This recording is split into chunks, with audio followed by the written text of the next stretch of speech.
ką, labai gaila, kad baigėm šių metų pasirodymą Eurolygai.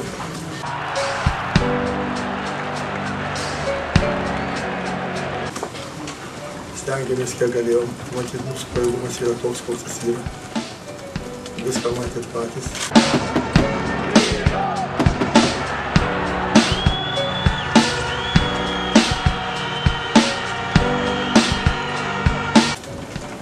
Jeigu trumpai pasakyti, per daug darom klaidų tokio rango varžybose ir manau visi su manim sutiksit, kad laimėti Eurolygos varžybos su 25 klaidom yra neįmanoma.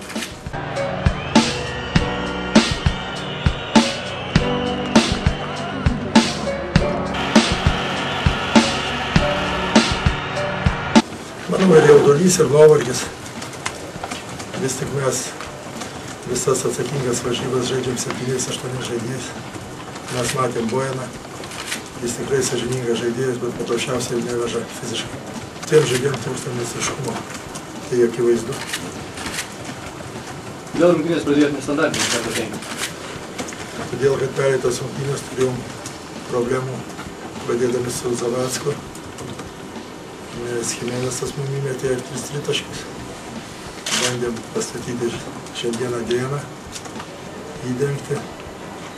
Na, Belica yra agresyvesnis ir patikimesnis puolime negu Aronas ir ką jis įrodė šiandien, sakykime. Gal kelis kartus suklydo, bet Aronas dar nepasiruošęs žaisti tokio rango varžybose. O mums būtent pradžioje reikėjo to rezultato, kad mes pirmautume, kad nereiktų atsilošinėti, aišku, viskas gavosi atvirkščiai. Na, žinau, kad Bojanas neištems, todėl pradėjom su Ginevičium, vien todėl, kad yra daug lengviau įeiti pradžioje negu vidury, tokiam atsakingam momente. Jis praradęs pasitikėjimą, vien todėl, kad ilgai nežaidė, buvo traumuotas. Na, Rytui rungtynėse atrodė jau neprastai, šiandien, sakyčiau, sužaidė pusę velnio. Aišku, viskas susideda iš smulkmenų.